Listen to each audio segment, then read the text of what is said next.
Hello, everyone, and a very good afternoon again. I, Tanisha Tyagi, welcome you back to the second session of the day for our amazing S-Chance CPD sessions. We are thrilled to continue this journey of learning, discovery, and even some exciting prize opportunities.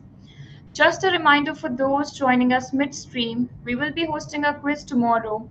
The winning participants will walk away with fantastic Amazon vouchers worth up to a total of rupees 20,000. Now let's dive right into the world of pre-primary education.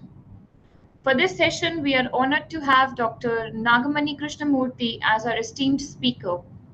But before we hand it over to Dr. Krishnamurthy, a quick note about the quiz. Remember, we have the quiz tomorrow after the final session starting at 4:30 p.m. The top 4 participants with the most accurate answers will win Amazon vouchers worth up to rupees 20,000. So stay tuned, you could be our next big winner. Now let's go through the housekeeping rules. Participants will be muted throughout the entire session. Please ensure you have a pen and paper to note important information. The chat box will only be enabled during the Q&A round and as required by the speaker. To receive your e-certificate, please fill out the feedback form that will be sent to your registered email ID after the session. Remember to participate in the quiz tomorrow after the final session. With a great anticipation, I now invite Dr. Nagamani Krishnamurthy to share her insights on pre-primary education.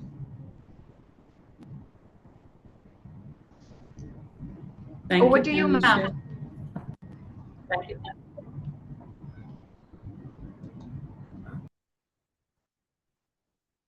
Welcome back.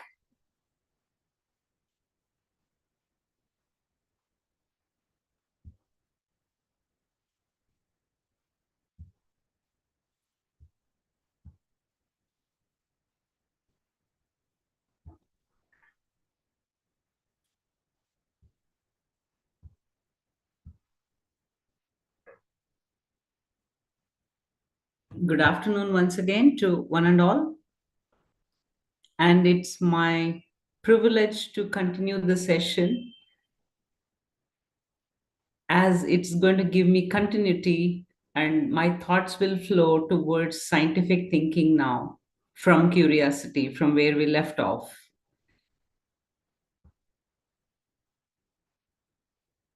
I hope you are all enjoying the session.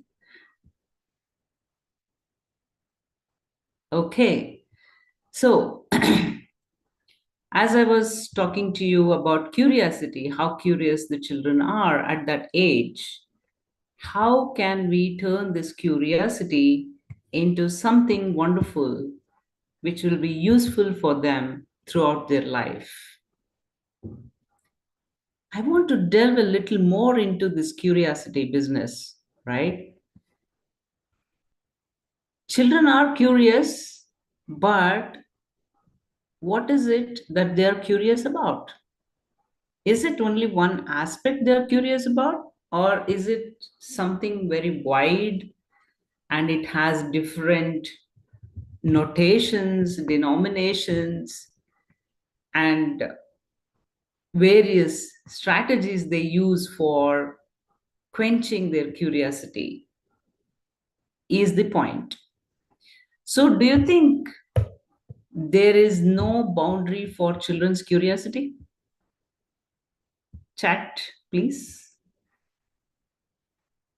Do you think, I repeat the question, do you think there is no boundary for children's curiosity? Yeah. Okay. Okay.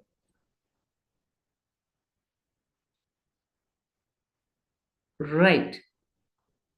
Now, I want to ask you another question, which is with respect to adults. As adults, do we all nurture curiosity in children?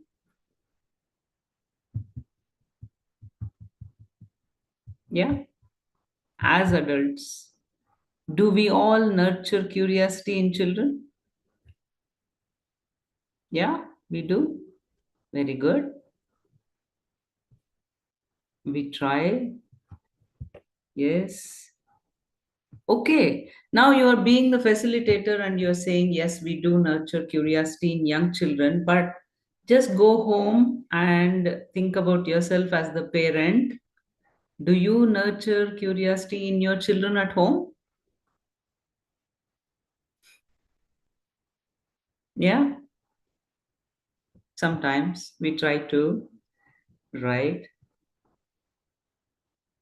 And some of us don't do it at all, right? Why is it? What is it that makes us to not encourage children's curiosity or not provide opportunities for children to learn through their curiosity or quench their curious questions? We do not believe them. Yeah, we are scared, right? We are scared that they're going to hurt themselves, they are going to hurt the people around, and we are scared of all the dangers which are possible in their exploration. And that is the reason why we need to provide safe spaces for children to explore. And we should definitely encourage learning and quenching their curiosity. So, children are curious about everything. And some children are overly curious, overly enthusiastic about everything around them, and they go on asking questions. The more answers they get, the more they ask you questions because it is not the complete answer, right? Suppose they say, what is this? And you will say it's an apple. And then they will ask, what color is this? And then you will say red. And then they will say, what other colors are existing? Okay. That way, the questions can continue endlessly. And at one point or the other, the adult will get tired. It's not the child who gets tired, it's the adult who gets tired of answering the questions for two reasons. One, because the adult runs out of patience to handle the questions. Two, because we don't know answers for all the questions. Simple. Where do we get apples? How does it grow? What manure we have to use, etc., etc. If they go into the depth of it, we do not know answers for all the questions. And that is the reason why we should not answer their questions. We should allow them to explore and find out answers for themselves. Then they will become systematic learners. They will become lifelong learners because they will understand that there is no end for learning. Learning is a continuous process as long as we live. We should all become lifelong learners. And how can we become lifelong learners? By learning more and more and more about a particular concept or an object or an idea. And how do we learn more and more about something? By interacting with people who have already learned something about it, by reading books, by visiting places, by discussing, by exploring, by finding out answers, by doing research. All these are the various methods of learning something more about a particular object or an idea. So now, if we have to nurture curiosity in children and make help them to satiate their curiosity by exploration, then we need to follow certain things. What is it that we need to follow? We need to develop, as I was telling you, that we need to nurture thinking in children. And the best possible thinking so far we have heard is the scientific thinking. Why? As the name itself says, that scientific thinking is very systematic, it is logical, it is rational. So, what is systematic, logical, and rational? I'll just give you a brief idea about it. Systematic is not haphazard. So, you go stepwise, you go in a logical manner, you have a reason for following that sequence. That is scientific thinking. Let's say if a cat crosses the street from right to left, you will hear bad news. If it crosses from left to right, you will hear good news. Is this scientific thinking? Can you type in the chat box, please? Yeah? Ah, right. Why is it not scientific thinking? I had a logic saying that if it is from right to left, you will hear bad news. If it is from left to right, you will hear good news. That was looking logical. But there is no reason. I did not reason it out. I don't know why something bad will happen or something good will happen. There is no rationale behind it, and there is no systematic way of approaching this situation. And that is why we should encourage children to learn and think systematically, logically, and have reasons for their actions, have reasons for their sequence of steps of doing anything. And this can happen only by nurturing scientific thinking. So, what are the steps of scientific thinking? Let us see what steps are there in scientific thinking. The first and foremost is we are trying to look out for an answer for a question. So, first we should have a question. Okay, what is the question? You define the question with specific details. I want to find out uh, XYZ things. Okay, you just allow the children to frame the question very specifically. Ask them to have a question which is targeting only one answer, not multiple answers. And then give them an opportunity to predict the answer for this particular question. Let's say you take a ball at a height, and if you drop it, what all can happen to the ball? Then the question is, what happens to the ball when it is dropped from a height of 1 foot, 2 feet, 3 feet, and so on? Okay. Now, the child has the question, the child is encouraged to predict some answers. Okay, the ball will fall down. The ball will fall down and come up to my hand. Whatever they may say, they're predicting the answers. And then they practically do it and experience what happens to the ball. They observe. They observe and make those observations, notes down those observations. Once they note down the observations, these young children cannot write sentences and note down their observations, but they can draw pictures. We can encourage them to draw pictures. We can encourage them to make some kind of mark which they can understand that this means falling down. This means falling down and raising up also. All these things, they are their observations. And then they will come to an analysis. How do we analyze? If it is from a short height, then something happens. If it is from a very higher position, when the ball falls down, it also raises up a little bit. So these are the observations, and they will analyze and they'll connect the ball falling down from a height and from varied heights.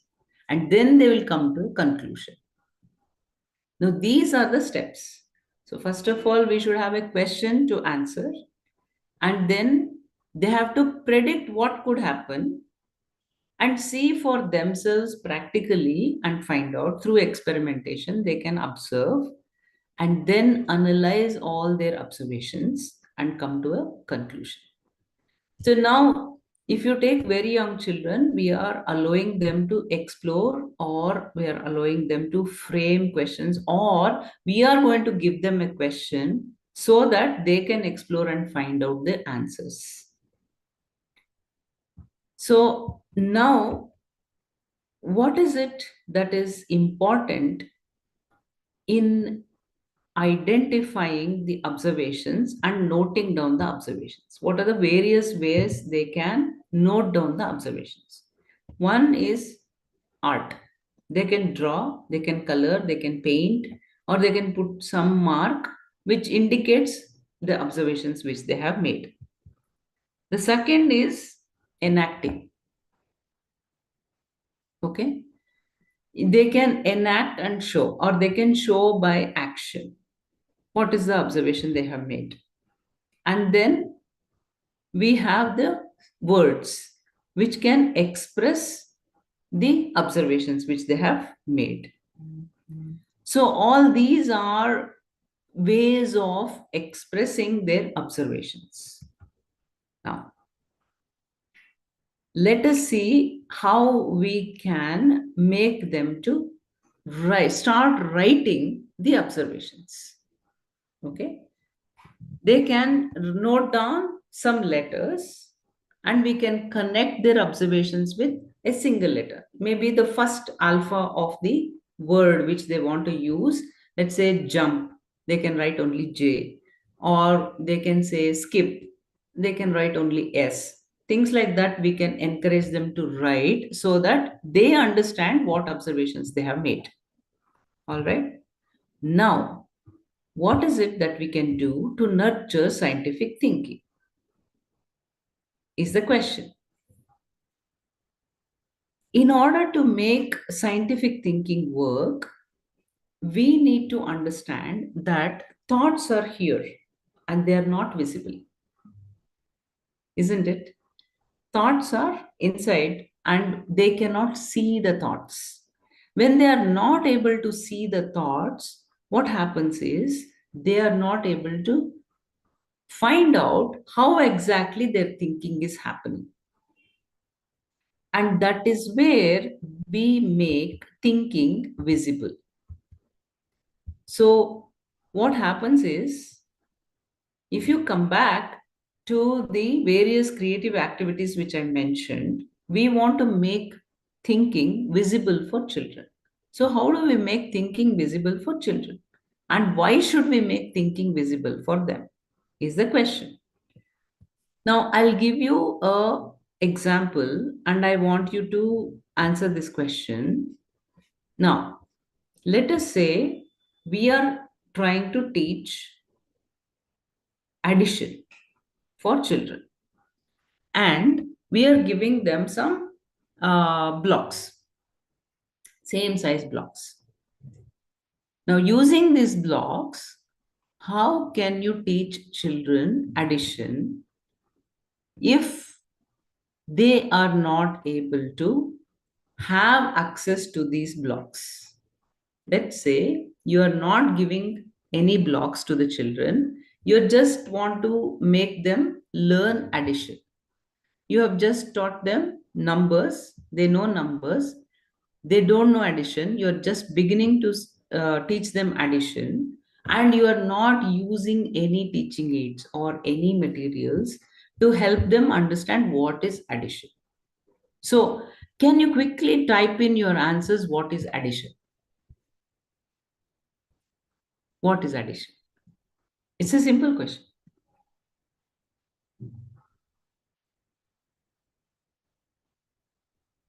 Okay. I want you to tell me what is addition. Putting things together. Okay. Okay. Anything else?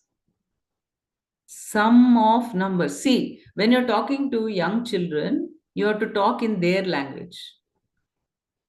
You can't say sum because they don't know that. Numbers they know. Sum of numbers they can't understand. Increasing the amount, no. Sum of two things, no. Counting all together. Increasing what you have, maybe. Counting more. Add. What is add? Is my question. Keeping things together. Okay. Keeping things together. Uh, Putting things together. See, when I say define add, you can't use add in the definition. Combining two or more things. Okay. Now, let's say I'll take one definition. Okay, there was a beautiful video by one of the dads. Okay, this father is trying to teach his daughter how to make a sandwich. Okay, and he gives a lot of instructions and the daughter will not be able to if she's a 6-year old and she will not be able to make the sandwich. So the father goes crazy and he says, you know what, I'll give you a audio and I'll give you all the instructions, and then you follow the procedure and get me the sandwich. And then she will try hard, but still she will not be able to do it. So, what the father will say, you tell me how to make a sandwich, and then I'll make it. And then the daughter will start explaining, giving instructions one after the other. And the instructions will be very vague. The father wants the child to learn how to give specific instructions. The child will not be able to come with specific instructions because the child does not understand the implications of giving instructions very badly, right? In the beginning, she'll say, put two pieces of bread together. So the father brings two pieces of bread together like this. Now, when I saw your answers, it reminded me of that story because when you say put things together, they are together. Now, how is that addition now? Right? So we have to be very specific. Somebody said counting up, right? Counting together. Yeah. And one more person said putting things together, combination of two things, two or more things. Now, combination also is not going to work out. Why? Because suppose I combine sugar with water. That's not addition. That addition I'm not trying to teach the children. Do you get my point? So that is why we have to give them very specific instructions so that they get the correct idea. Right? Now, when we are teaching addition is an abstract concept. All math concepts are abstract, they cannot see it. And that is the reason why we are supporting it with materials. What materials are we giving? I said we can give them building blocks, which are of same size. Now, when I have building blocks of same size, I say stack the blocks together. How many are you going to stack? Now, let's say you start with one, I take one more and stack it above that. Now you count how many are there. You had one, and now you have stacked one more. Now you count how many are there. One, two, two are there. So 1 plus 1 gives you 2. This is addition. Now you critique my instruction. Was it specific or no? Yes or no? Put it in the chat box. Was it specific? Yeah, it was. Okay. Take one block, stack another block, and now you count. You had one, you are adding one, or you are stacking one more, and now you're counting them together. That is addition. Now the child knows that if it has something, if it takes something else of the same kind, and you put everything together and count, then you will get the addition. Now, what I want you to understand is you have to create situations where children can explore shapes. So, where are shapes utilized? Do we do we see shapes in everyday life? Do you think shapes are part of our life? Yes or no? Yes, shapes are part of our life. Yes, very good. Now, shapes are part of our life. We are encouraging children to turn this curiosity about shapes into scientific thinking. So, what we can do is, I'll just go back one slide. Okay. Yeah. You take this. So, there are some cylinders here, small cylinders, big cylinders, some squares, everything is here. Now, you can take any one of the shapes and in multiple colors and ask them to arrange them in such a way that they get anything else, any other shape or object or anything they want to create, but they have to describe and define what they have created. Okay. Now you see the beauty of the children. They will go on arranging it. I have had children who arrange it in a line like this, one next to the other. They go on arranging and they go to any length of the room. They go on arranging it on the floor, one next to the other, without creating anything else. And out of curiosity, I asked the child who created a very long chain of these blocks, these shapes. I said, "What are you trying to do?" "I am building a train which can connect me from my classroom to the park next door." So he would have gone out of the school campus also till the park if I had that many blocks. Do you see my connection between what you are providing the children with and where their imagination will run wild? So now it is my responsibility to nurture thinking in this child. Now you are building a train, very good. It's fine. Why are you building a train from here to the next park? Okay. And why are you connecting it from here to there? Because this train can move, isn't it? I can't say this train can move. I asked him a question. Can this train move? Then the child said, "This train cannot move, ma'am, because it does not have wheels. You have not given me wheels. You've given me only shapes. It is a train, no doubt, but it cannot move." See how the children will think. And then what happened? I said, "Okay, if it is not moving, then how are we going to go from here to the next park?" And the child said, "I'm going to get inside and I'm going to walk through inside the train to go to the next block." Now it is again my responsibility to enable the child to think properly, that even without the train, the child can go from here to there, because there is a pathway from the classroom to the park next door and there is no need for the train. So what is the train? Why is there a train, and what purpose does the train serve in this context is the next question. And then the child will start thinking.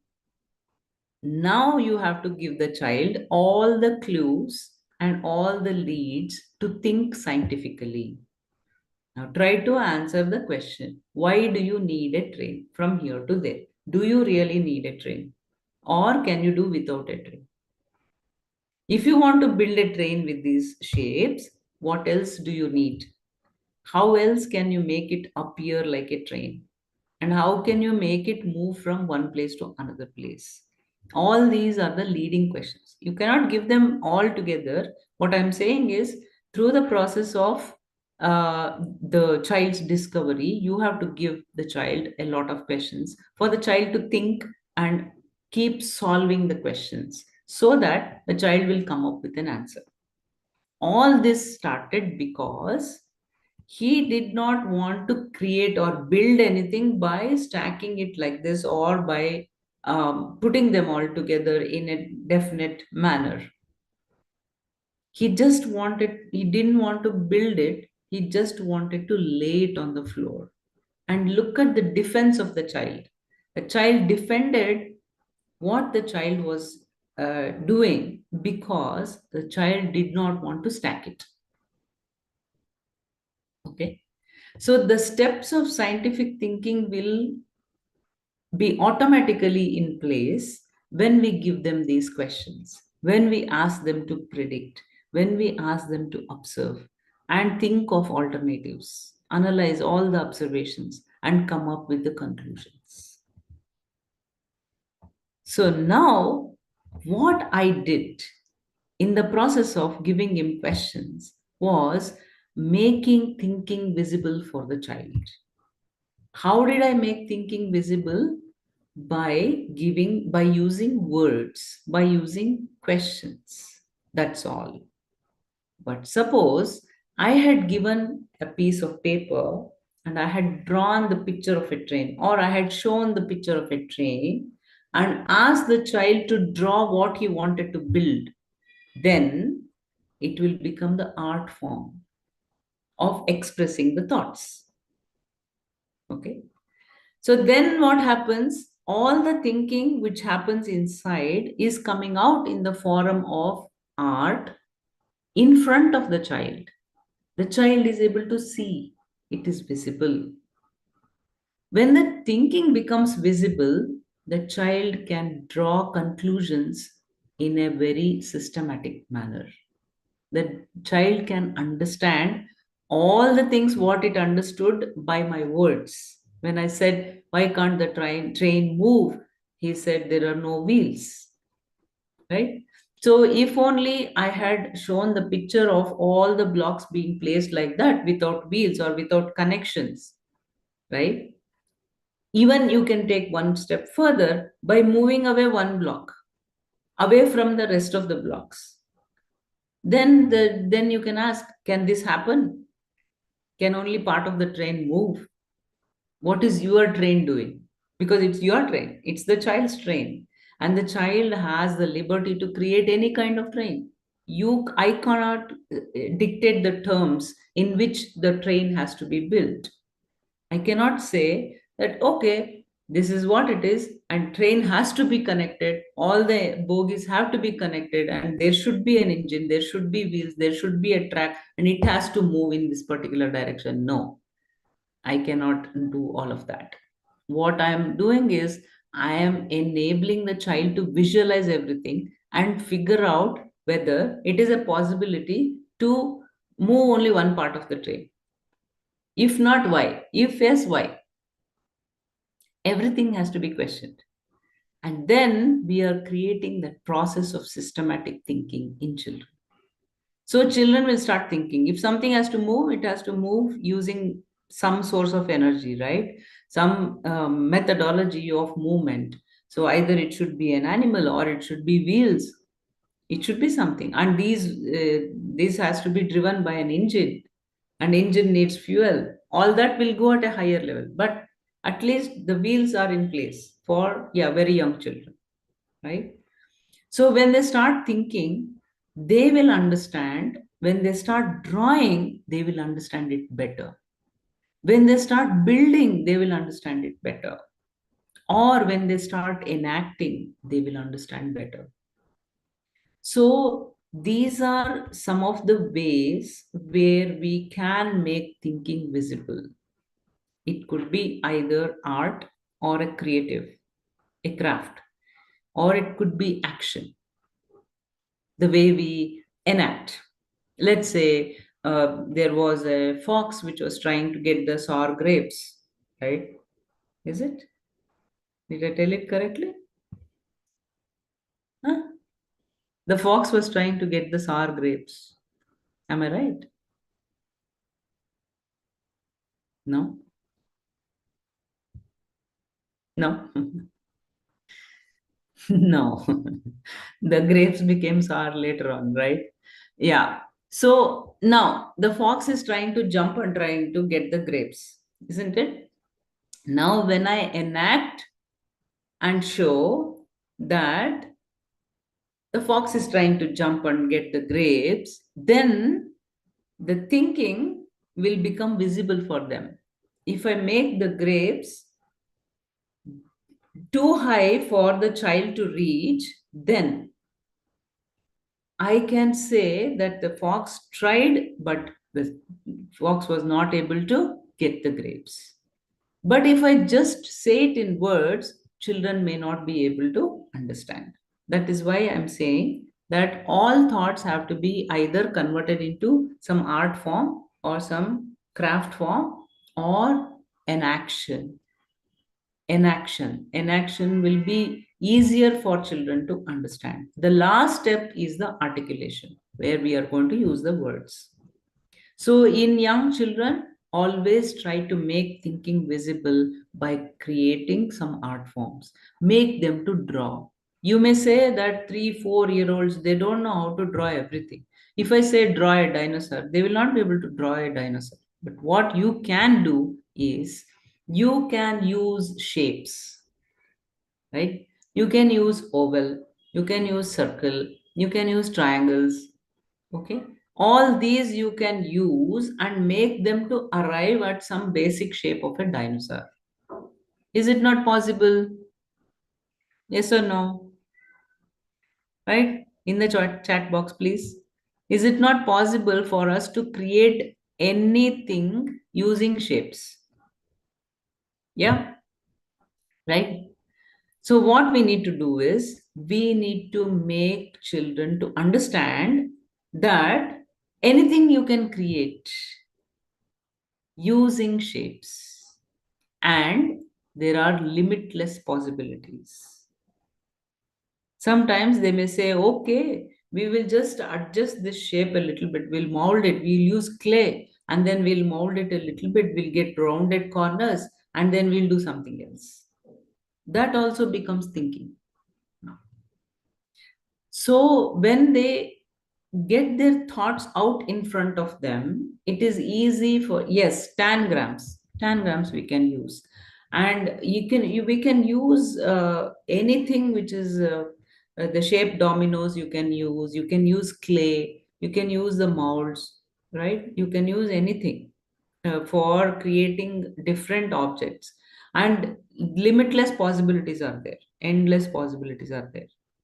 So when we make them to create a drawing or a picture or a craft or any like using tangrams or using clay to make some molds or using some blocks and using action for getting out their thoughts, then what happens? You can teach them the language of thinking. Okay, then the articulation will come into picture. So when they come to UKG and first grade and second grade, then you can make them to start writing sentences, start writing using words for explaining their thoughts. And why is this important? Why is systematic thinking or scientific thinking important as a continuation of what I told in the previous session? In the last session, I said the alpha gen children are very different because they are having a lot of exposure, they are having a lot of information, and they need to become thinking individuals. And we are helping the children to become thinking individuals by nurturing thinking. So, how to nurture thinking is what I'm trying to focus here. And I'm telling you that it is possible for making children to think better and better with more specific details when we make their thinking visible in front of their eyes. When thinking becomes visible, there is clarity in thought. So, as I told you, that initially they may not write anything at all. You ask a 3-year-old to draw a picture of a swing, okay? They may just put one line. One line, two lines, and one more line. Maybe more clarity is there. But I had children in my school who used to just write one line and say, Ma'am, this is swing. Write a slide. Ma'am, this is slide. Okay. And write a cycle. This is cycle. Or some children are there who will just write a circle for everything. Ma'am, this is swing. This is slide. And this is also a bicycle. So, how do you make their thinking visible in such cases? You may say that it's very difficult to teach them art. No, it is not. What you need to do is you need to give them a picture of that object which they are trying to write. Give them something simple like an orange and an apple. Both will appear same for them. Why? Because for both they will write a circle. Now, what's the difference between the orange and the apple? There is a difference. Though they appear spherical, they are not spherical. Both are not. So then you can ask them, how different are they? Observe, and you can erase, you can cover it with another paper. You can use anything to bring it to that shape, or you can use clay to show me the shape. Then they will start patting it this side, that side, everywhere. And they'll say, no, it's not round actually. I don't know what shape is this, but it is not round. And I'm going to show you this is apple and this is orange. They will have more clarity. So, what you need to do is you need to empower them to think in the direction of the specific details of the object and then create the artwork. So, now when children are not able to draw, if you are making a model of it in the clay, asking the children to repeat it, imitate that, and get the model, then they know they have to modify the line, the circle which they have created, they have to modify it. How they modify, if you make them to observe and then ask them to draw, what you can do is very simple. Give them a shape cutter of apple and then ask them to draw the outline. Ask them to follow their finger, how it is moving. Is it going in a circular manner or is it going in a different manner? How is it going? Ask them to pay attention to that. That's it. Give them a circle also and ask them to draw. And then ask them to see the difference. Oh, this is not like a circle. There is something different. How can I find out the difference? Ask them to keep the circle stencil on top of the apple which they have drawn. Oh, it's very different. It is different. So, this way, we are giving them questions to find out answers and making their thoughts more concrete and more structured. And remember that these three are the easy ones, easy methodologies for making thinking visible. And why is making thinking visible important in life? Now, let me come to an example before I open the floor for questions. Let us take a teenager who is in the 12th standard.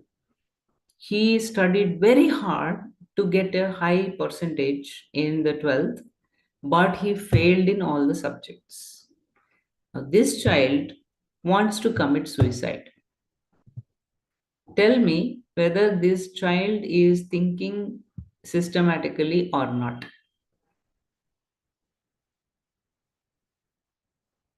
Yeah, in the chat box, please. No. Okay. Does the child have emotional intelligence or not? He is not thinking yes. Does the child have emotional intelligence to handle this situation? Right? No. Now, why is thinking connected with this? Why did I quote that example when I was talking about thinking? Yeah, he's not emotionally strong. Why is he not emotionally strong? Because he is unable to think of the consequences or the reasons for his failure. He thinks that this is the end of everything in life, which is not true. He has not discussed or he has not analyzed the reasons for failure. He has not analyzed his options in the future. He has not been systematically thinking. That means somebody wrote that he has not studied systematically. Could be possible. Possible. So now thinking systematically, thinking critically, and evaluating oneself and thinking creatively to come out of situations are all part of every one of our lives, every one of us. We have to nurture these skills in young children. And to nurture these thinking skills, we have to make the thinking visible. And that is the reason why we need to have strategies for making thinking visible in young children, making them to practice thinking in visible terms and understanding their thought process, connect it to systematic scientific thinking, and deal with their challenges in life. So, I would like to bring everything together and say that if you have to nurture scientific thinking, what all do we require? We need teaching materials, something concrete. So, what materials? You need not have high funda materials for teaching children anything at all. The indigenous materials, the resources which you already have, can be utilized for nurturing scientific thinking. Then, the second important aspect is questioning techniques. You have to have, you have to learn questioning techniques in order to give the right kind of questions to children so that they get involved in systematic thinking, and then providing them with learning opportunities which are experiential. That means they're experiencing something, they're experiencing whatever we are trying to find out or whatever we are trying to teach them. Give them specific objectives. As I was mentioning, in the case of dropping a ball from a height, you have to have one single objective or specific objectives for the child to understand. And then the facilitator has to systematically plan everything and then execute. And if you do this, definitely scientific thinking will be in place for all young children. And if it is done on a systematic, regular routine, then it becomes a habit in young children. And that is what we want to develop in them. Because as they grow up, they have to always carry with them the tools for scientific thinking in every situation they face. Whether they're going to take up science as a subject or not, scientific thinking has to be part of their lives. So, I would like to invite all of you to explore more about scientific thinking and learn how to systematically think and plan for nurturing scientific thinking in young children. So, the floor is open for questions. You can ask me anything you want regarding the session.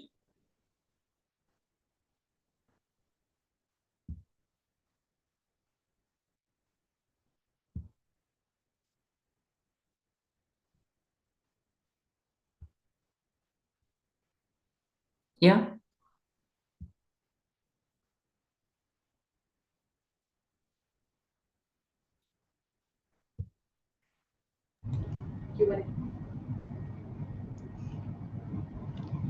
Yeah, so there's one question: how can we teach multiplication and division methods through art? And then, like, this is the only question as of now. Okay. Yeah. Yeah, let me give you one example. It's not through art, you can do it through art also. But what I can give you an example with is, let's say you want to teach multiplication. 2 times 2 is 4, right? So you give them blocks, 2 blocks, and another set of 2 blocks. Ask them to stack it. So the child will stack 2 blocks in one single unit. Okay, and then 2 times 2 means he has to stack 2 blocks in one unit, another 2 blocks in another unit, and then the combination will be 2 times 2. So one set is 2 times 1, 2 sets is 2 times 2. Ask the child to count 1, 2, 3, 4. 2 times 2 is 4. Then keep another set, 2 times 3 is 6. It goes on. The same thing, what you can do is, if you want to use it in the art class, What you can ask the child to do is use one image, let's say a star or a heart shape. So you give two heart shapes, and then you make the child to repeat that set of two units any number of times to teach the multiplication of two. Skip counting, yes, yeah, we can use skip counting for teaching multiplication. Yeah, we can do that. Yeah. Ma'am, there's one more question. Mhm. Can these activities be possible in bigger groups, like 30 children in class? Yeah, yeah, yeah, definitely. This is where you have to use creative teaching. Okay, this is where teaching doesn't come into picture, it comes into facilitation. If you use facilitation, you can do it. If you use teaching method, then half the children will not understand what you have taught. Okay, yeah, if there are 30 children. So, what you need to do is you need to divide them into groups. Don't make a very big group, make them into pairs. Okay, to ensure that every pair is monitoring each other. See, the creativity in being a facilitator is in planning. I told you that clue you should always remember and plan in such a way that you use two children in a pair where one child will definitely know the answer and know how to do it. The other child will be helped to learn from the first child. And then you give the activity, just go whisper into the child who knows everything how to do, to say, just go whisper into the child's ears that he is supposed to take care that the other child learns, right? If you do this, then the other child will also get an opportunity to work with whatever materials you have given. Otherwise, what happens is this child will overtake because the child knows everything, and the other child will not be able to learn because the first child will not share the materials with the second child. So use Uh, your creativity in facilitation. Yeah, anything else? yes, ma'am. We have three more questions, so Yeah. let's take one by one. One is how to deal with thoughts of child. I want more specific question. Okay. I mean, I the thoughts of how to deal with thoughts of child. Can you be more specific? Who has asked that? Can you come back with the question, please? Yeah. Okay, ma'am. Let's Yeah. move to the other Move to the question. next question. Yeah. How can we teach word problems for senior KG students? Huh. Word problems for senior KG students. Okay.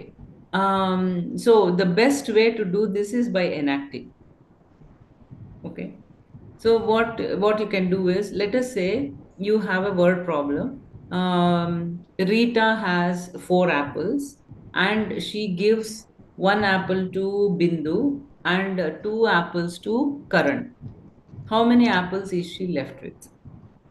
Right? Now you take three children to act as Rita, Bindu, and Karan. Then give four whatever, four apple pictures or four toy apples or whatever you want to give. You give it to the child and ask the child to literally give the other children something. They will easily get it. And then next time when they use the word problem, they just have to visualize. And that is where making thinking visible will come into picture. They have to visualize everything. Yeah. Yeah. Another question is how can we teach the backward counting? Backward counting is very simple. Use a calendar. Use a calendar, put it up, and then ask them to read it. They will learn. That's one way. Another way is you can use the number dominoes and ask the children to stand in front of the number dominoes. So, whenever the child comes out, the child has to say that number and ask the children to come from higher number to lower number. So let us say a child is standing for one, another child is standing for two, another child for three, and so on till 10. Now, when you call out the children's names, they have to say their numbers. Okay. So you're calling the child who is standing at 10 first, and that child will say 10. The next child will say 9. The next child will say 8. And then they'll go on. And seeing that, the other children also will learn. Everybody should get a chance. Yes. Another one is how to control hyperactive child. Give them more work. Why you want to control them? They are not machines to control. Okay, let's take another. How can we teach Matra in Hindi in interesting way?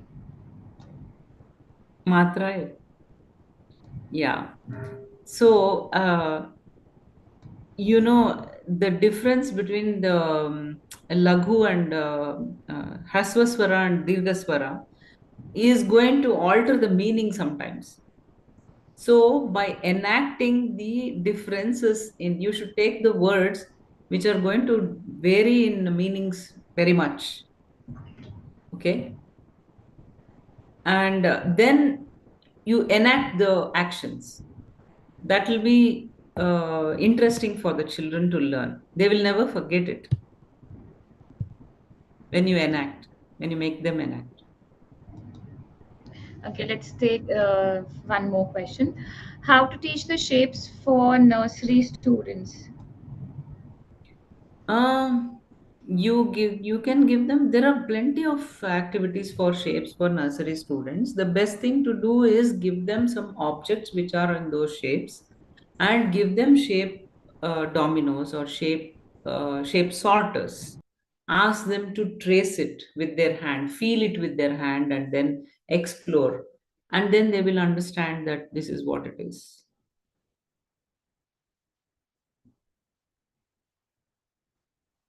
This is an interesting question. How to control our emotions towards naughty children as a teacher? You also become naughty. Yeah, seriously, no jokes.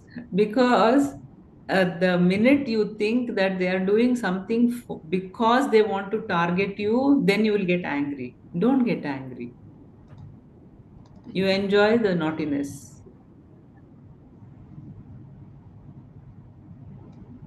Yeah.